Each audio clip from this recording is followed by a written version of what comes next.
Yeah, this thing's going a lot of different directions. Two names up there on the board. First one, great hire. Now they got to go get him pitching. Angels hiring Mike Maddux as their new pitching coach.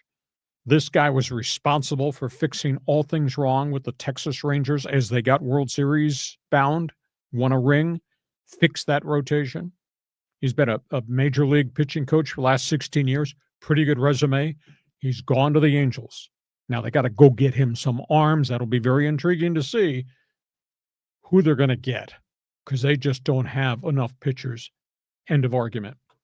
The other story is third week of the tragic Tyler Skaggs drug death trial. And it's just, this gets deeper and darker as we go. Ranger executives, including human resources directors and health coordinators, testified this week at the Tyler Skaggs story. No one knew, they testified, that Eric Kay, the PR director, was dealing drugs to the players. They all knew that Eric Kay had problems emotionally and mentally, and they were all of the opinion that Eric Kay's meds for bipolar, attention deficit disorder, maybe depression, were out of whack.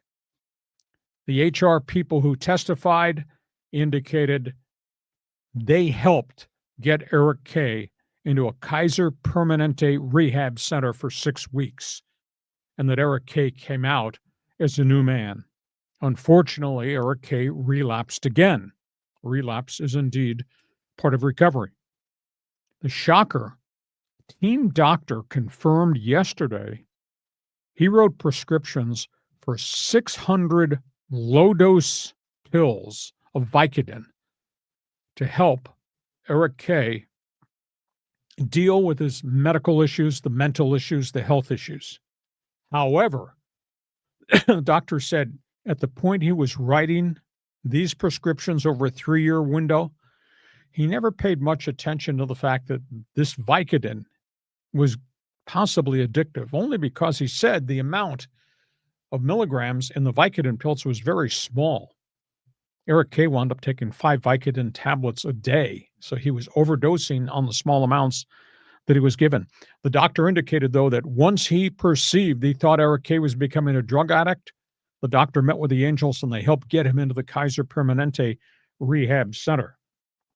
Had no knowledge at all that this guy was dealing drugs to any player.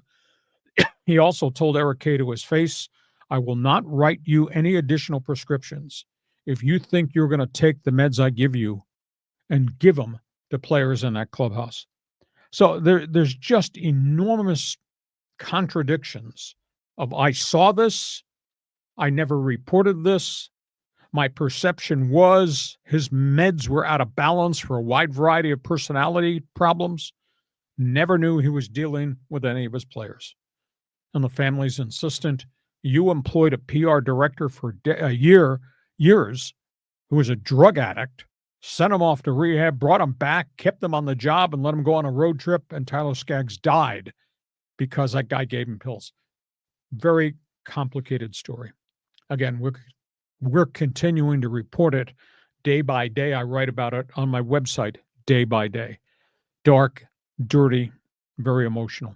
John, Angels hiring of that pitching coach, get him some arms, and your reaction to the testimony of the employees and the team doctor in the Skaggs trial. Well, the testimony thing, first, I appreciate that you're covering this. It's an important story that needs to be covered from a baseball perspective and societally in general. But I just hate hearing it. You know, I just hate, getting the latest dirt on it. At first, you thought it'd be kind of cool to get the dirt and everything, but it's just such a sad story.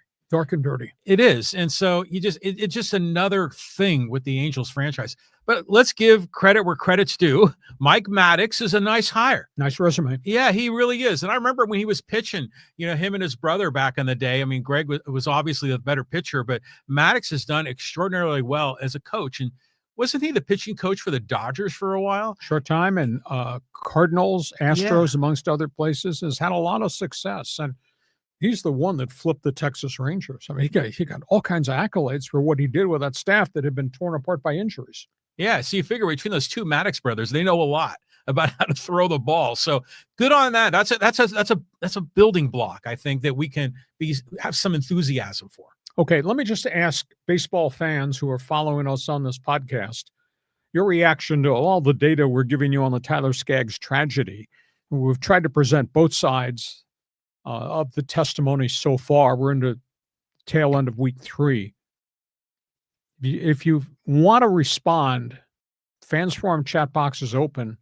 What do you take of all the evidence that we have presented in the Skaggs story in terms of players' responsibility for killing himself versus the club's responsibility with obviously an employee who had an addiction, a mental health addiction that led to medication abuse, and the club's stance, we didn't know he was dealing stuff in the clubhouse. Now, next week, other former players, including Angel players, I think, are going to be brought in to testify. So, Fans Forum chat box is open. That's all things baseball.